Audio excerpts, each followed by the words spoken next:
Tov Erev Tov Beshem Hashem Naaseh V'Natzliach. On est aujourd'hui le dimanche 28 du mois de mai. Et déjà, nous sommes passés au 9. Just a minute. Au 9, puisqu'on est déjà le soir, effectivement, du mois de Sivan. Shiur acheté. Donc, on va faire du Zohar là maintenant, pour le premier cours. Juste un instant, que je ne dise pas de bêtises. Par Nathaniel, autant pour moi, pour une bonne délivrance rapide et facile, Bezrat Hashem, et une bonne santé pour elle et le bébé, Charlène Bat Messaouda. Donc je suppose que si c'est Nathaniel, c'est pour sa femme, Bezrat Hashem, je suppose, pour une bonne délivrance, Yeratson, chez Akadosh Baruch Hu, B'schut Azor HaKadosh, Itena Leda Kala, Atzlacha Varvacha, B'schut Noam, Elimelech Alav Shalom, Zgula Leda Kala, B'schut Yona Anavi, Bezrat Hashem, Yeshua V'nechamot. Et on commence tout de suite ce shiur en pensant à toutes les bnot Israël qui veulent se marier, tous ceux qui veulent tomber enceintes, Bezrat Hashem, d'un beau bébé Kedat Moshe Israël, les Dakala, l'école bnot Israël. Et pour Nathaniel, le grand Mazel Tov, pour lui et Charlène Bezrat Hashem, chez Iskou, les Gadelam, la Torah, le Chupal, Maasim, Tovim. On commence tout de suite ce shiur. On passera à l'élévation de l'âme de mon beau-père, Shemi Shmuel Ben Elisa, puisque c'est demain soir, c'est Askara. Bezrat Hashem, Yitbarach. Nous sommes dans le Zohar HaKadosh, parachat de Be'alotecha, d'un sujet qui nous concerne tous aujourd'hui, et particulièrement aujourd'hui, puisque vous savez que nous sommes dans une situation où l'assimilation est au summum, et face à un modernisme qui vraiment, on a envie de dire à quoi servirait la Torah aujourd'hui. Quand on voit l'intelligence artificielle, ce qu'elle est capable de composer, de faire, de présenter, en l'espace de quelques minutes, de créer des poèmes incomparables, de te présenter des affiches, par exemple, tu ouvres un restaurant, tu tapes ce que tu veux, il te sort la photo sur place en l'espace d'un court instant. Donc on pourrait presque dire que l'intelligence artificielle a remplacé les hommes. Et peut-être qu'on enseignera, comme on a enseigné des bêtises que l'homme venait du singe, on finira peut-être que dire que c'est une intelligence artificielle qui nous a créés pendant qu'on y est d'ici 50, 60 ou 100 ans. Les gens sont un petit peu dans un délire. Alors que celui qui a un peu de sechel, il réalise que celui qui a créé l'intelligence artificielle, c'est un humain. Et si l'humain était capable de créer l'intelligence artificielle, alors qui est celui qui a créé l'humain? Ça, c'est quand on a un peu de cerveau. Donc, qui est celui qui a créé l'humain? J'ai nommé Dieu lui-même. La Zohar HaKadosh. On part directement dans le Tirgoum. Ça sert à de faire l'armée après le Tirgoum et ainsi de suite. Rabbi Shimon Amar, Rabbi Shimon Baruchai. Oy leoto ha'adam. Malheur à cet homme-là, chez Omer, qui a Torah Baal et sa père Sipurim, mais Pashtut, qui pense que la Torah, elle vient raconter des choses simples, des choses qui se liraient comme Guerre et paix de Tolstoï, les Elef Avdalim, ou toutes sortes de romans, ou Vercingétorix, l'histoire de la France, l'histoire des Indiens, l'histoire de la Chine, qui sont des histoires assez riches. Oy vavoy, l'histoire des Vikings, c'est pas du tout de cela dont on parle. Mazé oy laïchazé, chaval, chaval sheba laolam. Je me souviens qu'une fois, le Hanil Velo Alechem à Gilo, à Cher Birushalayim, Tibane Betikonen, j'étais en train d'enseigner à côté, et j'entends un professeur qui parle de Yoshua bin Nun. Alors j'étais choqué. Pourquoi? Parce que je regarde comme ça et je vois qu'il n'a pas de kippa. Il enseigne Yoshua bin Nun comme un soldat qui, tout simplement, a conquis Israël. Et de façon très légendaire, comme si c'était historique, mais sans vie. Et c'est ce qu'il dit le Zohar HaKadosh. Malheur à celui qui croit que la Torah, elle est historique. Malheur à celui qui croit que le pshat de la Torah, c'est le pshat de la Torah. Pourquoi? Parce que la Torah est éternelle et elle traverse tous les temps et elle est beaucoup plus intelligente que l'intelligence de l'homme et que l'intelligence artificielle. Arbe yotermisé. C'est pour ça d'ailleurs qu'on appelle ça Chochma Melachutit en hébreu, l'intelligence artificielle. Mais quand on voit un homme de Torah, on appelle ça un Talmid Chacham, un Chacham, c'est-à-dire l'intelligence réelle. Et la Reine Omer Po, qui a Torah Baal et sa persipurim et Pashtut, des divrei idiotot, qui im ken, et si on penserait vraiment comme ça, afilu bazamenazé, anu ichonim la sot Torah, mais divrei idiotot, le od yoter yafim, mais vima Torah Baal od divrei haolam, et donc, si on avait pu penser une fraction de seconde que c'était le cas, est-ce qu'aujourd'hui on est en train de recommémorer, par exemple, l'histoire de Napoléon? Est-ce qu'aujourd'hui on est en train de recommémorer l'histoire des Vikings? Non. C'est pas, on connaît l'histoire, c'est resté dans l'histoire. Mais qu'est-ce qu'on dit nous? Bayamimahem Tu vois bien que chaque année, la Ehara, la lumière de chaque fête juive, elle revient On voit qu'Akadosh Baruch Hu nous a sauvés du pays d'Égypte, mais il nous a sauvés aussi de la Babylonie, il nous a sauvés de la Perse, il nous a sauvés des Grecs, il nous a sauvés de Édom. On est revenu sur notre terre, à un tel point que la papauté avait déjà annoncé à son époque qu'il est impossible, après presque 2000 ans d'absence des Juifs sur leur terre, qu'ils puissent un jour revenir sur leur terre. Pourquoi? Parce que pour eux, on fait partie de l'histoire. Et effectivement, les Babyloniens font partie de l'histoire, les Grecs font partie de l'histoire. C'est de la mythologie, c'est de la légende. Mais nous avons une preuve que la Torah est vraie. Pourquoi? Parce qu'on est encore là. C'est-à-dire qu'on ne peut pas appartenir à une histoire si on n'est pas là. L'histoire des Indiens, pourquoi ils sont parqués dans des parcs? Parce qu'ils appartiennent à l'histoire. Donc on en a fait malheureusement une espèce de zoo, une espèce de muséum pour lequel on vient voir les derniers rescapés d'une histoire qui date de 3 siècles en arrière entre les sudistes, les nordistes, après qui vont amener les Africains, qui vont amener les Afro-Africains, ainsi de suite. Mais ça reste historique. Tandis que nous, il est très compliqué, comme l'avait dit une fois Napoléon, qui était rentré en Russie, il a vu des Juifs en train de pleurer par terre. Il leur a dit, écoutez, vous inquiétez pas, je suis venu vous débarrasser du tsar. Alors on pleure pas pour le tsar. Mais pourquoi vous pleurez? Ils ont dit, on pleure parce que c'est Tcha B'Av. Alors il leur a dit, Tcha B'Av, c'est quoi? Il leur a dit, les rabbinim qui étaient par terre en train de pleurer, le Tcha B'Av, c'est parce que on nous a détruit notre temple. Et Napoléon, qui voulait absolument avoir de son côté les Juifs, parce qu'il connaissait la valeur des Juifs dans son armée, il leur a promis de les venger de celui qui a détruit leur temple. Il lui dit, mais non, il est mort. Il y a combien de temps? Il dit, il y a 1600 ans, 1700 ans. Il dit quoi? Vous pleurez un temple qui a été détruit il y a tellement d'années? Comment c'est possible? Il dit, mais parce que chaque génération où le temple n'est pas reconstruit, on est considéré, nous, même si c'est 1700 ans plus tard, comme si que nous l'avions détruit nous-mêmes. Mashma Mikan, qu'on n'est pas dans l'histoire, mais la continuité de notre histoire. C'est-à-dire qu'il faut être conscient d'une chose que les gens oublient, c'est que quand tu étudies une histoire de quelqu'un, tu as des volumes. Tu as fini le volume, tu as fini l'histoire. La différence entre Israël et l'histoire des nations, l'histoire de l'humanité de par elle-même, c'est que quand tu as fini d'étudier les 24 livres de la Bible, donc tu as fini d'Ivrei Hayamim, qui est le dernier livre de la Bible, eh bien, l'histoire continue.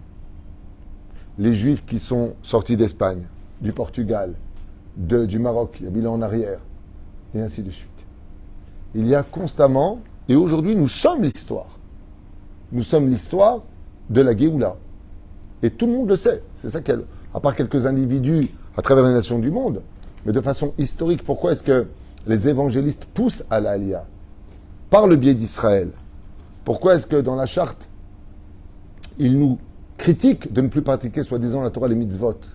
Parce qu'ils savent que ça passe par nous. La lumière de l'histoire de l'humanité passe par Israël. D'ailleurs, vous verrez que où que vous alliez dans l'histoire, il y a toujours un juif. Il y a toujours un juif quelque part, dans l'histoire. Il est toujours mêlé à quelque chose, mais caché ou dévoilé, ça dépendra. Par exemple, Louis XVI, qui était son conseiller principal, pas du tout. Il n'y a pas de rapport entre Louis XVI et Rachi. Rachi, il fait partie du Moyen-Âge. Non, c'était le Chida. Le Chida, comment dire, Louis XVI lui avait donné un laissez-passer pour tous les territoires, mais il s'en référait beaucoup à lui. On a retrouvé chez Rabbi Lubavitch des centaines de lettres de plusieurs présidents de pays qui ont été retrouvées. Rabbi Moshe Deri Zatzal m'a dit, mon frère, quand il est rentré chez lui, qu'ils ont retrouvé des lettres des ministres qui s'adressaient à eux, mais cachées. Faut pas dévoiler ça. Faut pas dévoiler. Et la reine, nous יכולים לעשות תורה מדברי הדיוטות ועוד יותר יפים מהם. ואם התורה באה להראות את דברי העולם. Là aussi, on a quand même une controverse, quelque part, qui est un petit peu ennuyeuse. Je veux dire laquelle. Notre Torah est éternelle, elle est empreinte du Pardes. Pshat, Remes, Drash et Sod. C'est-à-dire, c'est 4 niveaux de compréhension. Ça veut dire que, quand on lit la Torah, qu'Abraham, il avait une tente avec 4 portes. Bon, ben, au niveau de l'histoire, dans son pshat, ben, pourquoi? Pour ne pas que les pauvres aient à chercher la porte de là où ils venaient. Comme ils avaient faim, ils ne perdaient pas de temps. Comme ça, on voit Abraham qu'il pratiquait la Torah dans les 4 points cardinaux avec minutie, très très minutieusement. C'est-à-dire, quand on rentre dans le Sod, et heureusement qu'on rentre dans le Sod, il a fait quoi? Yudke Vavke. Il a instauré le monothéisme et la réparation du Hatzadat. C'est pour ça que chaque pauvre qui venait, il le faisait allonger sous un arbre, dans l'ombre de l'arbre. Et pourquoi il faisait ça? Pourquoi la Torah a besoin de me le dire? Qu'est-ce que j'en ai à faire, moi, qu'il y a 4800 ans en arrière, 4700 ans en arrière, il y a un pépé de chez nous qui s'appelait Abraham et qui faisait allonger les gens qui devaient manger pour voir s'ils ne méritaient pas de manger sous un arbre. Dans le Sod, Abraham Avinu alav shalom s'appelle Chesed. Olam Chesed Ibane. On ne parle pas d'Abraham lui-même. On parle de la sphira de Chesed, qui est venu voir si le monde était prêt à sa réparation pour quitter la Vodazara, l'idolâtrie, et adhérer au Dieu unique. Pour cela, il fallait réparer quoi? Le Etz Hadaat. Cet arbre sur lequel il les faisait s'asseoir, c'était le Etz Hadaat. Et qu'est-ce qu'il y avait sur le Etz Hadaat? De la nourriture.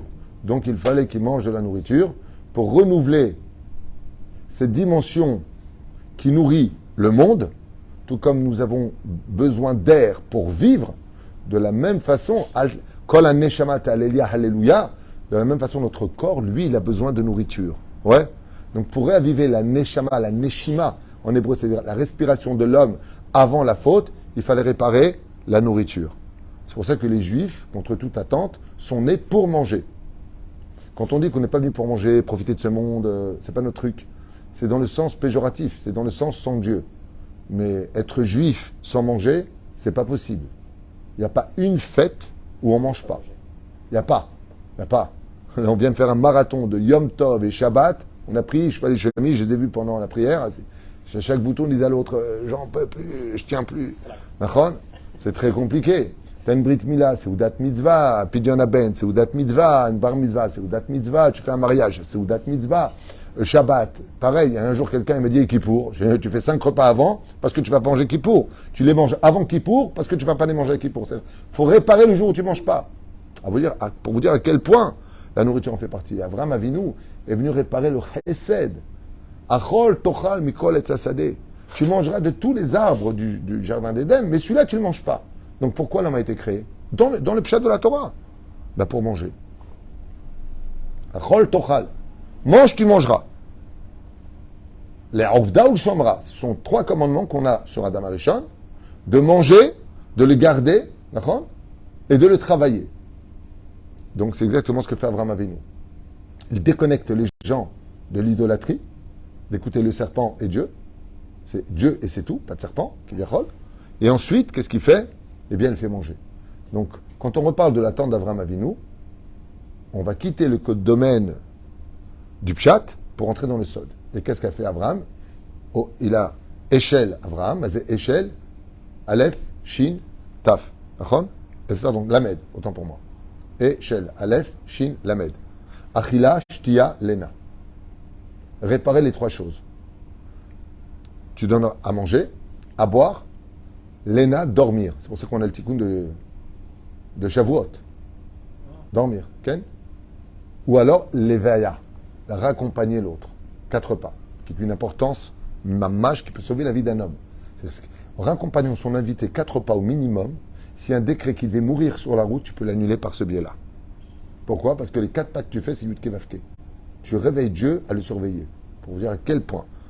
Si tu ne veux pas que le feu vienne le prendre, n'oublie jamais le lamed du mot échelle. Échelle, tu enlèves le feu. Le lamed, ça fait esh. Esh. C'est-à-dire? C'est proche là-bas. Mais la fin, il ne faut pas croire que la Torah, c'est que du pshat. La Torah, c'est pas que des histoires. Mais il y a un autre problème. Alors, si je comprends bien, Pilpalta Davar Mitor Davar, on a le devoir d'étudier la Torah du pshat jusqu'au sod, à l'image de l'échelle. Tu montes du bas vers le haut. Et de l'autre côté, quel est le plus haut degré d'Emouna pour lequel je peux conquérir la Torah? Quel est le plus haut degré d'Emouna? Est-ce que je peux conquérir la Torah? Ouais. C'est-à-dire, quand est-ce que je peux estimer que Béhémet, j'ai atteint un très très très très haut niveau de Torah? Eh bien, c'est quand je reste dans le pshat. C'est-à-dire, pourquoi Dieu il te demande de ne pas mélanger le lait et la viande? Parce qu'il a demandé. Comme un enfant de 4 ans. Vous comprenez ce que je veux dire? C'est un truc de fou. Alors que le Ben Ishraï donne des explications psatsa sur la laine et le lin. C'est des choukim, explications, bombes atomiques. Et non, pourquoi tu ne le manges pas, comme j'expliquais ce Shabbat, pourquoi on ne mange pas jambon beurre cornichon? Pas parce que c'est pas bon. Pourquoi on ne mange pas les crevettes? Pas parce que c'est pas bon. On ne les mange pas parce que Dieu ne veut pas, c'est tout. Alors tu retournes en Kita Aleph, tu retournes au cours préparatoire.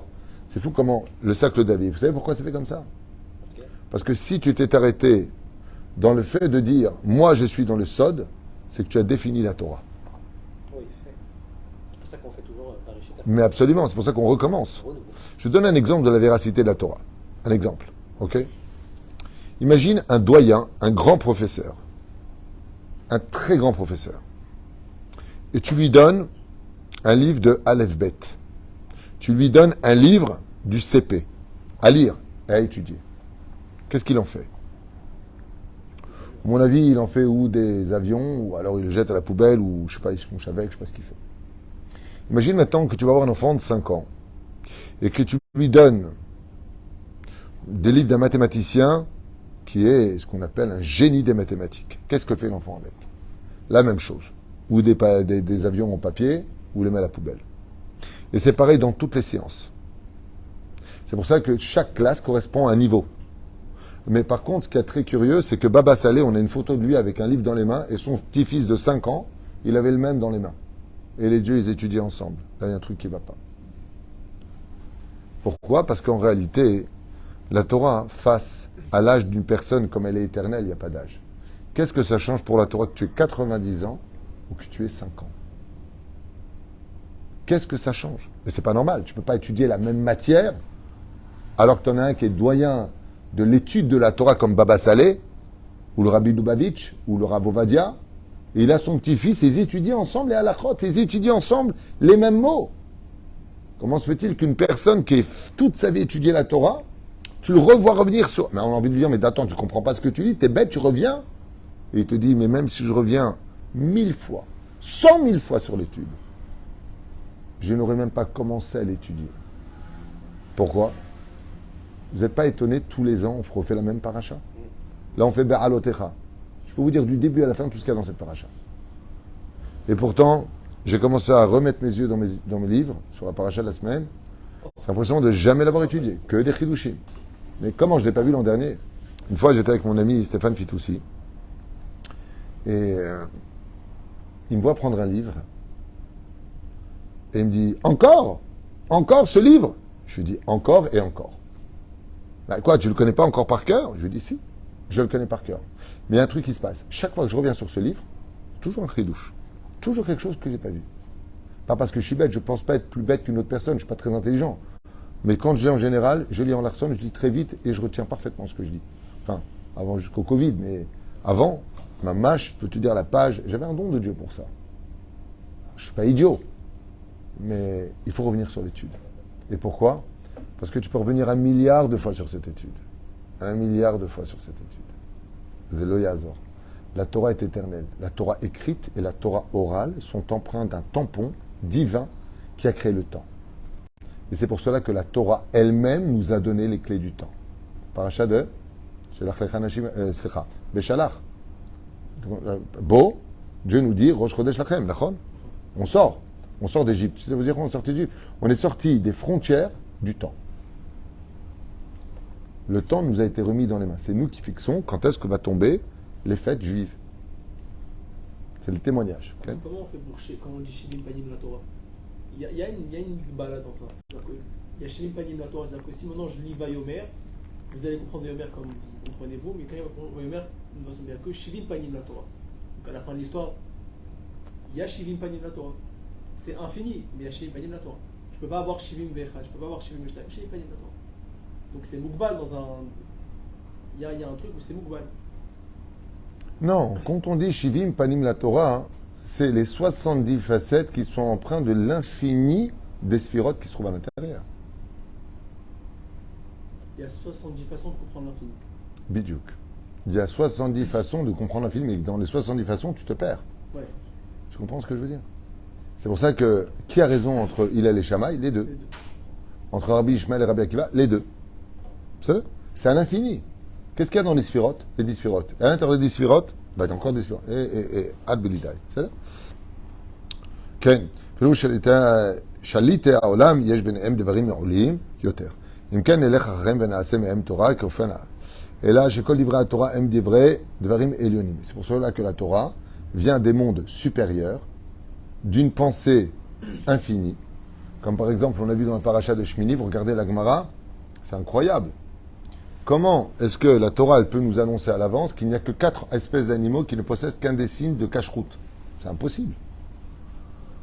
Comment la Torah ose annoncer il y a 3400 ans en arrière, et Moshe dit, voici les 4 animaux qui ne possèdent qu'un seul des signes de la cache-route.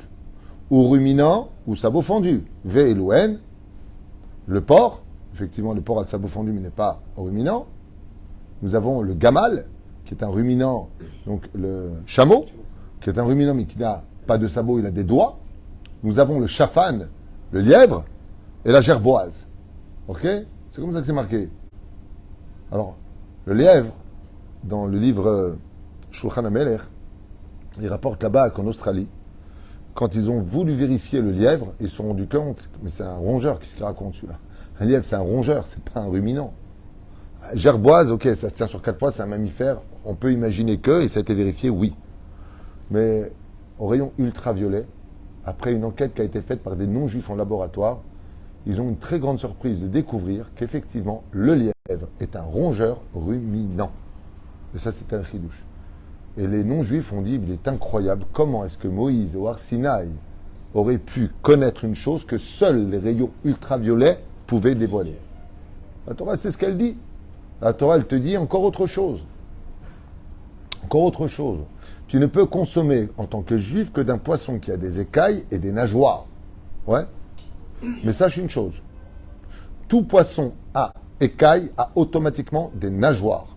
Mais les poissons qui ont des nageoires n'ont pas forcément des écailles. Ça, je veux bien de dire que celui qui a des nageoires, il n'a pas forcément des écailles. Il ne faut pas être très intelligent. Il suffit d'attraper un dauphin. Il ne faut pas aller loin. Ou un requin, ou une baleine. Mais d'annoncer à l'avance qu'aujourd'hui, même pas 3 à 4, voire 5% dans le maximum des analyses, les Mariannes, ce qu'on appelle les eaux les plus profondes de l'océan, on découvre des animaux tous les jours. On découvre à peu près 15 espèces d'animaux par mois, nouvelles. On n'a jamais trouvé un poisson qui a des écailles et qui n'a pas de nageoire. C'est-à-dire que Moshe Rabbeinu serait descendu avec un scaphandre dans tous les océans, il a pris des photos, il est revenu, les mecs, c'est bon? Avec tous les systèmes les plus modernes au monde, National Geographic n'a pas réussi. Le commandant Cusco, ils n'ont pas réussi. Cousteau, ils n'ont pas réussi à découvrir plus de 5% de ce qu'il y a dans l'océan. Et la Torah, elle te dit tout simplement, Parashat Shmini, non. Sache une chose, je vais te le dire pourquoi. Parce qu'il y a que celui qui les a créés qui peut être au courant. Le Créateur du monde, il te parle que la Torah, elle est vraie. La Torah est unique. Sachez une chose. Les nations du monde, dans leurs analyses, ils s'approchent de la vérité. Ils se trompent de nom, ils se trompent de forme. Par exemple, aujourd'hui, les scientifiques, à l'époque, ça a encore changé, maintenant on vient de Bob l'éponge. Mais avant, on venait d'une femme. D'où est venue l'humanité? Ils ont accepté l'idée que ça vienne d'une femme, qui s'appelle Suzy. Lucie. Suzy, ouais, parce que je pensais. Lucie, ouais. Ben, ils se trompent de nom, c'est Chava, c'est Ève. Tu vois? Pas shoot. Comment s'approcher? Ils ont abandonné l'idée que l'homme vient du singe. Vous savez pourquoi? Parce qu'ils sont tombés sur un os. C'est un jeu de mots. Ils sont tombés sur 2 squelettes qui, au carbone 14, dataient ces ossements humains de l'époque de l'homme de Néandertal. Et là, il y a un bide. Un bide. Bon, c'est possible. Bah, si on a des ossements de singes, d'humains qui sont des singes, ou des singes qui sont humains, tu ne peux pas me trouver à la même époque, puisqu'on parle de l'évolution humaine. Donc tu peux pas me dire la même chose. Donc ils ont laissé tomber, ils ont dit bon, on vient de l'océan. Alors ils ont aimé le dessin animé Bob l'éponge, et maintenant l'homme était une éponge. Comme on est fait d'eau, donc on est une éponge. Demain on vient de la planète Mars. Ah non, on a été créé par des extraterrestres. Ça s'appelle la scientologie là. Des trucs de malades. Je ne sais même plus quoi inventer les gens. C'est un truc de malade. Scientologie, c'est-à-dire des spectres qui nous ont créés. Non, il y a juste un Dieu qui a créé la pensée, qui a créé le temps, l'espace-temps, l'univers, qui nous a donné sa Torah, qui a créé l'humain. Mais ça racole, c'est juste ça l'histoire. Tu peux l'appeler le grand hasard, le chef d'orchestre, l'énergie suprême, le cerveau absolu. Appelle-le comme tu veux. Chez nous, il s'appelle Havaya Baruch Hu. Je te barre chez mon lad. Alors comment on va répondre? C'est vrai que les scientifiques ils disent que l'homme il vient du singe. Une fois, j'ai un professeur de l'université de la Sorbonne qui a insisté, on était à Paris, il m'a dit, je vous affirme que l'homme vient du singe. Je l'ai regardé, je lui ai dit, vous, c'est sûr. Enfin, de l'autre côté, quand tu vas dans le musée de la découverte, tu vois l'homme avec les ossements, les fossiles. Et elle est vraie. C'est un jeu de mots. La camarade dans Masechet Sanhedrin, Bedaf Kouf Tet Amoud Aleph, elle te dit qu'à l'époque du déluge, Dieu l'a transformé, après le déluge, pardon, à la tour de Babel. C'est marqué noir sur blanc dans la Gemara, il y a 1800 ans, pas Darwin. Il y a 1800 ans en arrière, la Gemara, elle te marque, Dieu transforma les hommes en singes. C'est marqué noir sur blanc. C'est pas l'homme qui vient du singe. C'est qu'il y a une transformation à l'envers. Comme vous avez fait une tour de Babel pour vous moquer de moi, de là, le fameux proverbe. Arrête avec tes grimaces de singe. Vous êtes monté, vous moquez de moi. Akadosh Baruch Hu afach et Adam les kofim. C'est pour ça que vous trouvez des ossements d'humains avec l'homme de Néandertal. Il suffit simplement d'étudier la Torah pour le savoir. C'est tout. Tu as deux références. Tu as Masechet Shabbat. Non. Masechet Brachot Nun He et Masechet Sanhedrin Kuftet. On parle de la même chose. Que Dieu a transformé l'humanité, une partie de l'humanité, en singe. Donc oui, ce qui dit qu'on a des ossements de singe, oui. Aval Torah Shelanu et Torah Temet. Et c'est ce qu'on doit comprendre après la fête de Shavuot. C'est le cadeau qu'Akadosh Baruch Hu nous a donné. Notre Torah, c'est une Torah de vérité. Le plus grand meurtre qu'on puisse commettre, nous, en tant que Juifs, vis-à-vis de la Torah, c'est de prendre notre Torah pour une espèce de rouleau magique qu'il faut bien lire, qui donne de l'émotion quand ton fils fait la bar mitzvah. Je pleure. C'est pas ça la Torah. Si on connaissait la valeur de la Torah, tous les enfants d'Israël seraient dans les Talmuds des Torah. On ne la quitterait pas, cette Torah. On serait fiers de la porter. Comme le roi d'Israël, il portait toujours un Sefer Torah en son sein. Petit Sefer Torah. Il en avait un autre à la maison. Tout le monde écrirait, d'ailleurs la dernière mitzvah des 613 mitzvot, C'est écrire un Sefer Torah. écrire un Sefer Torah. Ve'atem kidvu lachem et ashira, ashira azot. La Torah est appelée Shira. La Torah est appelée chant, chant divin, parce qu'elle se chante, la Torah. La reine de Machemon, on va s'arrêter là parce que c'est très long. Il dit, ne crois pas que la Torah elle vient du monde du Pshat.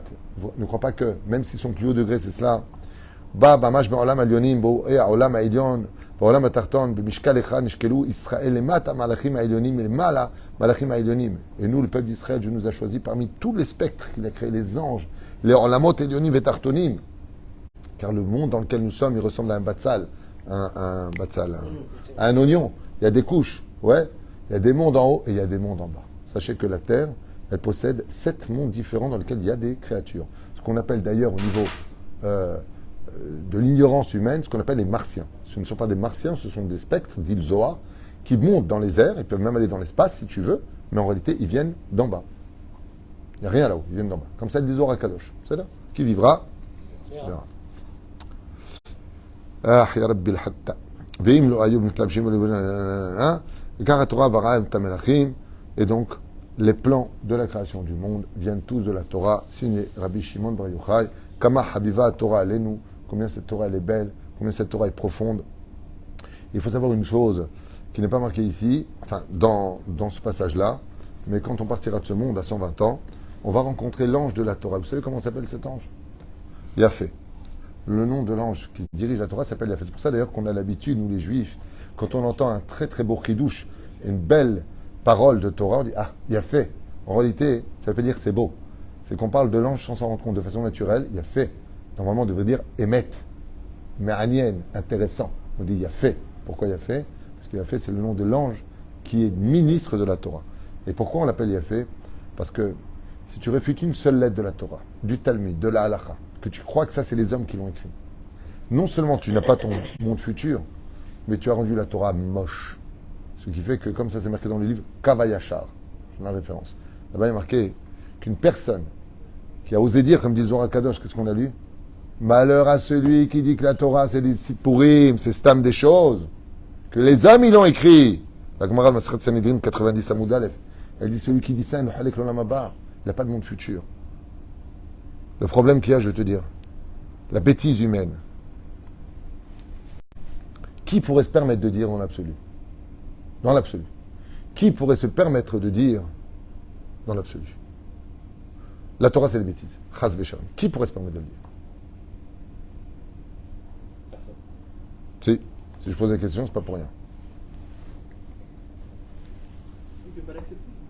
Non, La 10. non. Bon, on n'a pas le temps. C'est Katouf Bimforaj, Maseret Avodeda, Mala Not la Picoros. Seul celui qui connaît parfaitement la Torah aurait le droit. Il y en a eu. Il y a eu JC, qui était l'élève de Rabbi Yoshua ben Perachia, qui connaissait parfaitement la Torah, il s'en est bien servi, surtout Isaïe. Il a bien modelé les choses de telle façon à les mettre à son époque pour qu'on puisse se référer à Isaïe en disant, bah voilà, c'est lui. Très intelligent, il a fait le coup à l'envers. C'est l'histoire du singe et de l'humanité. D'être à l'envers et t'as les autres. Ah, t'as vu, regarde, c'est marqué, regarde. Bah, regarde. Non. Lui, il a vu avant toi, si tu me permets. Dans le méchané. Sauf qu'Isaïe, c'est avant, hein, juste dans le cas où vous n'avez pas compris. Mais il n'y a que celui qui a étudié parfaitement toute la Torah. Il y en a eu un comme ça. Et donc, je vais rejoindre ce que vous avez dit. Il s'appelle Elisha ben Abouya. Rabbi Elisha ben Abouya. On ne l'appelle pas Rabbi, parce qu'il a été coffert. Mais qu'est-ce qu'il a fait? Il n'y a pas que lui. Hein. Il y a plusieurs. Il y a eu Yana Yameler. Il y a eu Hanan Cohen Gadol. On serait Brachot. Ça. Ah ben lui, pourquoi je le prends? Parce que il est monté là où sont montés les quatre dans le Pardes. Rabbi Akiva, Ben Zoma, Ben Aza et Elisha ben Abouya. Et quand il est revenu là-bas, il a créé Maïm Maïm parce qu'il a vu l'ange Matat, plus loin, trône, rester assis alors que lui rentrait. Et lui, on a vu Zachor le Tov. El Melech Yeshev al Kisei Rahamim. On sait qu'il n'y a que Dieu qui... Ça, c'est des images. Hein, tout ce que vous entendez, c'est pas comme ça. Dieu ne s'assoit pas, les anges ne s'assoient pas. En cas, les anges sont debout. Chez les Mar, Malachim Omdim. Ça, c'est la vraie Torah. Aval, de façon imagée, il est resté assis. Quand Elion Evizachor Letov, il a vu que l'ange est resté assis alors qu'il est ministre des 70 nations. Quand Elisha ben Abouya est rentré, il a frappé de 60 coups de feu, ce qu'on appelle Pulsa Denura. Maintenant, lui, Elisha ben Abouya, quand il a vu ça, il a dit alors il y a deux Réchouillots. Il n'y a pas qu'un Dieu, puisque j'ai vu. Un autre spectre restait assis. Tout ça, c'est des images. Hein. Prenez pas ça au premier degré du tout. C'est beaucoup plus profond. Lui, quand il est revenu sur terre, dans son corps, en d'autres termes, il a tout rejeté. Mais où est-ce qu'on voit qu'en réalité, malgré le fait qu'il connaissait lui toute la Torah, et qu'il a dit qu'elle n'est pas vraie, il ne pensait pas qu'elle n'était pas vraie. Quand il a dit à Cannes. Atkan, Bidju, Chazak ou Baruch. Quand Elisha ben Abouya, il était Mehalel Shabbat, il a racheté les tsnon, les radis pendant Shabbat. Il montait sur le Shabbat, il chevauchait le cheval pendant Shabbat, c'est assourd. Il enseignait la Torah à Rabbi Meir, qui était son jeune élève. Ouais. Et alors qu'ils étaient pendant Shabbat Kodesh, à 1 mille de la dernière maison de la ville, donc ça s'appelle Mereshut, les Reshut, et ça c'est un sourd de Horaïta, un sourd de la Torah, il lui dit, arrête-toi là, fais pas un seul pas de plus, sinon tu vas entraver la Torah. Il lui a dit quoi? Tu m'apprends la Torah sur le cheval, tu fais un sourd, et tu as compté les pas du cheval en même temps. Arrête, une pensée ne peut pas avoir deux pensées en même temps, c'est un court-circuit, c'est impossible. Elisha ben Abouya, non seulement il enseignait la Torah, il était sur le cheval, mais il calculait chaque pas de l'animal pour être exactement à la frontière de l'interdit de la Torah. Et lui, il a continué, hein. Mais il lui dit, par contre, toi, arrête-toi. De là, tu vois qu'au fond de lui, fais pas d'avérote, il lui a dit. Toi, ne fais pas d'avérote. Moi, j'ai une clipa, je ne peux pas m'en sortir. Apparemment, la clé de mon Gan Eden, elle passe par le Gehinam. Il y a des gens comme ça, qui vont avoir un croche-patte dans leur vie, parce qu'en réalité, c'est pas qu'ils ne vont pas au Gan Eden. C'est que la clé d'Organ Eden, elle est dans le Gehinam. Donc, ils sont obligés de descendre un petit moment rapide pour prendre la clé remontée là-haut. C'est pour ça que les portes du Gan Eden sont... Tu ne connais pas ça? C'est marqué dans le Soda Hashmal. Voilà plus ou moins un petit tour comme ça pour honorer notre Torah après la fête de Shavuot. Zohar Kadosh, sur lequel chaque juif peut vraiment se vanter d'avoir compris combien notre Torah est vraie, combien notre Torah est belle, combien notre Torah, c'est notre fierté. Kiyem Hayen ou Verech Yamen ou Vahem Negam Valayla. Bezrat Hashem, il n'y a pas mieux que la Torah au monde. Heureux le juif qui le comprendra. Et surtout heureux le juif qui arrêtera de croire que la Torah elle est bien que dans une boîte derrière fermée. On lui fait un petit don, on la sort une fois de temps en temps, tant qu'elle ne me dérange pas dans mon délire. Hazve Shalom. La Torah, c'est notre vie, c'est le Hamsan du peuple d'Israël. Et surtout, ce qu'il faut réaliser, c'est que laissons l'humanité nous rejoindre, parce que jusqu'à maintenant, elle ne fait que cela. Tôt ou tard, comme l'a dit un jour le directeur de la NASA, au Rav David Menaché, à la Shalom, le directeur de la NASA lui a dit, parce qu'il était astrophysicien, vous le savez, le Rav David Menaché, il allait souvent à la NASA. Là-bas, il pratiquait beaucoup d'expériences avec eux. Il lui a dit un jour, je ne serais pas étonné qu'au summum de la science, on ne découvre pas au sommet de cela un barbu avec une kippa sur la tête. Donc je lui ai répondu. En kmo Torah Kedosha Be'ezrat Hashem, היא תגן עלינו, מצילה אותנו, מחיה אותנו, ברוך הוא, ברוך שמו שזכינו, לקבל את התורה בהר סיני, ויהי רצון qu'on soit un kiddush Hashem pour nous et les nations du monde, que chaque juif, quand n'importe qui sur terre, n'importe quelle créature voit un juif, il voit vraiment bon représentant. Pour ça qu'un juif, il doit être toujours en paix avec lui-même, parler parfaitement, ne pas insulter, ne pas incendier les autres, comporte-toi bien. Pourquoi? Parce que l'humanité te regarde. Tu es la lumière du transmetteur de l'histoire. Et les nations du monde le savent. Regardez ce qui se passe pour Israël. Les informations, tout ce qui se passe en Israël. On est en train de voter des lois législatives dans notre pays, à nous. D'accord? Pas en Chine où ils tuent des millions de personnes et que tout le monde le sait et personne ne dit rien. Pas en Syrie. Pas à droite ou à gauche. Hein. Chez nous. Une voix à savoir est-ce que la démocratie... oui ou non, machin truc chouette. Alors qu'il n'y a pas plus de démocratie que ce vote, puisque c'est remettre la loi dans les mains des représentants de la Knesset, qui représentent la voix du peuple, qu'on retransmet au palais de justice. Ça veut dire c'est exactement comme ça que ça se passe en France. Et aux États-Unis. C'est le Sénat qui décide. C'est pas la Cour suprême. Non, mais nous, on n'a pas le droit. Enfin bon, le méchant, vous avez compris l'histoire. Ouais. Tous les pays se sont réunis en urgence. On construit une maison. Ouais, mais attention, là, c'est un territoire. Mais une maison. Vous êtes au courant de ce qui se passe dans les pays à côté? Vous êtes au courant de ce qui se passe dans les pays africains? Vous savez qu'en Inde et en Chine, on fait travailler les enfants à partir de 4-5 ans en esclavage. Vous savez qu'on vend des milliers de jeunes filles pour $1000 dans la prostitution? Ce n'est pas moi qui le sais, c'est sur Internet, c'est sur les réseaux sociaux, c'est des émissions. J'étais chez ma soeur, j'ai vu ça de mes propres yeux. C'est une émission sur Antenne 2. Non, 5, la 5e chaîne, je crois. C'est marqué, la personne, elle achète une fille de 7 ans pour $1000. Mais c'est de ça dont vous devez vous occuper. Des pays du tiers-monde qui n'ont pas de quoi manger, des millions d'enfants qui crèvent de faim. C'est de ça dont vous devrez vous... C'est ça que... Non. Non. Surtout pas. Surtout pas. Si un musulman et tu es un musulman, ça s'accepte. Si un chrétien et tu es un chrétien, c'est leur histoire à eux. Si la Chine fait la guerre, je ne sais pas quel bled... entre eux, ils s'entretuent, comme ça s'est passé pendant le Covid. Ils ont juste enterré des millions de Chinois qui ont disparu d'ailleurs. Puisqu'il y a plus de 2 millions de téléphones où plus personne répondait. Les numéros ont été annihilés. Ouais. Par contre, ça a été filmé par des journalistes chinois qui ont été d'ailleurs condamnés. Vous savez ce qui s'est passé pendant le Covid en Chine? Ils ont enterré les familles vivants, sans nourriture. Où était l'ONU? C'est une question, c'est pas une insulte. C'est pas une accusation, c'est juste une question. Bon, alors, si vous ne vous réunissez pas pour des gens qui crèvent de faim enfermés derrière des murs parce que ça ne vous regarde pas, c'est pas votre pays, aucun problème. Pourquoi vous voulez d'une autre? Tous ces messages-là sont des messages des nations du monde qui nous disent, nous, maintenant que vous êtes un État, vous aussi, où vous êtes, vous les Juifs? C'est pour ça que Bezrat Hashem, si on veut commencer notre travail, il serait temps d'abord de faire une grande teshuva, Shomer Shabbat, Mitzvot, sur notre terre, Chaim Tovim ou Shalom, et de donner cette lumière si attendue pour l'espoir de l'humanité, chez Am Israël, Chai Vekayam, Baruch Adonai Leolam Amen, Amen. Et vous avez un shiur, Bezrat Hashem, dans un instant, sur le Sod HaChashmal, qui m'a été demandé, redemandé. T'es content? Sod HaChashmal, ça y est. Yaakov, il va être content aussi, il était chez nous Shabbat. Bezrat Hashem, il va voir de Tahiti, Yaakov de Tani Tzaddik. Bezrat Hashem, il barach, cours sur le Sod HaChashmal dans un instant. Shiur Aya, Bezrat Hashem, pour un très bel accouchement, bracha b'atzlacha, Bezrat Hashem Barach pour Nathaniel et Charlène Bat Messaouda, à qui on souhaite l'Eda Kala. Amen et à tout de suite.